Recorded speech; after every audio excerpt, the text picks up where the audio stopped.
อย่าลืมดูกฎแห่งความสุขนะครับชมกันได้เลยอุ้ย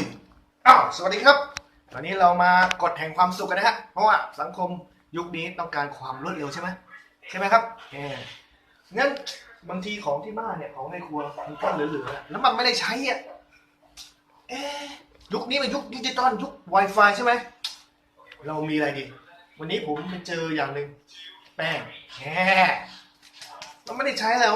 เนี่ยแป้งทอดแป้งอเนกประสงค์เนี่ยไม่ได้ใช้ไม่ทำอะไรอ่ะทำไงดีอ่ะทำไงดีเรามีอะไรดูนี่รุ่นไหนครับรุ่นไหนอันนี้มันคล้ายๆประตูโดเรมอนนะเดี๋ยวเราต้องดูว่าโดเรมอนโอเครุ่นนี้นะครับถ้าเราเคยดูโดเรมอนน่าจะเป็นใครๆก็อยากมีกระเป๋าเหมือนโดเรมอนฮะควักอะไรก็หยิบมาได้เดี๋ยววันนี้นะครับผมจะเสกไอ้เจ้านี่แหละเจ้านี่นี่ฮะมันจะเป็นอะไรเดี๋ยวลองดูกันตามมานี่ผมจัดนี่นะนี่เห็นไหมออกมาใหม่นะครับตรวจสอบครับตรวจสอบฮะให้ตากล้องเราตรวจสอบก่อนนะฮะเดี๋ยวผู้ช่วยตากล้องเราตรวจสอบว่าถูกต้องไหมตรวจสอบว่าถูกต้องไหมใช่แป้งไหมฮะเดี๋ยวอันนี้เราจะเอาผู้เชี่ยวชาญมานะครับดูนะผู้เชี่ยวชาญของเราคือน้องเคนจินะฮะนี่ใช่แป้งไหมครับผมใช่แป้งไหมโอเคแล้วเราจะทำอะไรรู้ไหมยังไม่รู้ใช่ไหมโอเคเดี๋ยวผมจะทำให้คุณดูเองอย่าเพิ่งเขย่าครับอย่ามันใช้ไม่ได้ครับพอเขย่าปุ๊บมันจะไม่ผลเสียนะนี่อันนี้เราใส่แล้วนะใส่จริงๆนะเดี๋ยวนะครับแป๊บนึงนะครับปรับไฟประมาณนี้นะครับโอเคนะครับไฟกลางนะเดี๋ยวเรามาดูกันครับใส่เข้ามาแล้วฮะมันจะเกิดอะไรขึ้น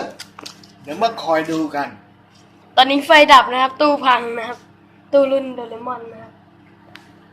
โอเคแล้วเดี๋ยวมาดูกันภายใน1 นาทีเท่านั้นโอเคยังครับแล้วก็ใกล้หมดแล้วนะครับใกล้หมดแล้วใกล้ความจริง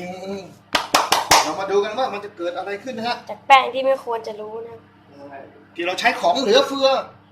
นะฮะมันจะเกิดอะไรขึ้นดังปิ๊งได้ใช่ไหม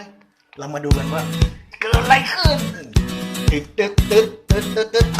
ไอ้เจ็ดดู